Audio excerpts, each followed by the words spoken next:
to do. Well, thanks. One of my biggest frustrations is that we actually talk about the high-speed rail project in California, when in fact, and I've tried unsuccessfully to get the press and others to understand that that is not what we're doing. What we're doing is we're doing a California Rail Modernization program.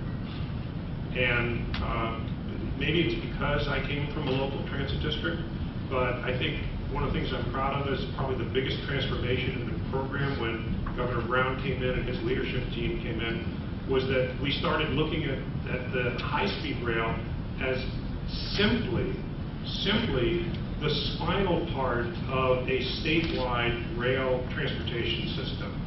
And in fact, when the legislature voted in 2012 to appropriate our funds, they really launched a $13 billion rail modernization program. I see my friend Steve Heminger from MTC in the back. We worked together along with his counterparts in Los Angeles to say that it is myopic to simply look at building an intercity rail system without at the same time and in the same way looking at how we enhance BART, how we enhance Caltrain, how we enhance Metrolink, how we enhance the Metro rail system, and all the other systems. And Bob mentioned before, bus rapid transit.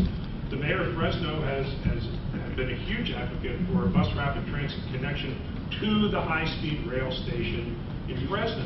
So the way that we need to look at this and continue to look at this is that this is rail modernization, and that it has to be based on partnerships. And I think that's one of the other big changes that we've brought, because look, in the United States right now, transportation funding is about fighting for table scraps. And that's unfortunately what it is. And so there's a natural tension and competition between people who look at a massive multi-tens of billion-dollar program when they're simply trying to keep their rail systems going, let alone expanding. But I think with good leadership in this state, we've been able to realize that the rising tide can lift all boats.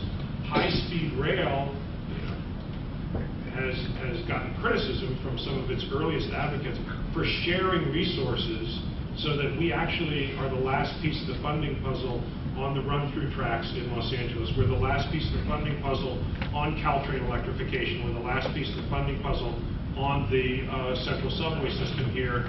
We're a piece of the funding puzzle on the BART railcar modernization. That kind of partnership, I think, is just essential. And we have to get out of the parochialism, and as long as I'm in a leadership position, we're going to continue to try to build those relationships with the MPOs and the local operators, because that is how we will achieve our goals.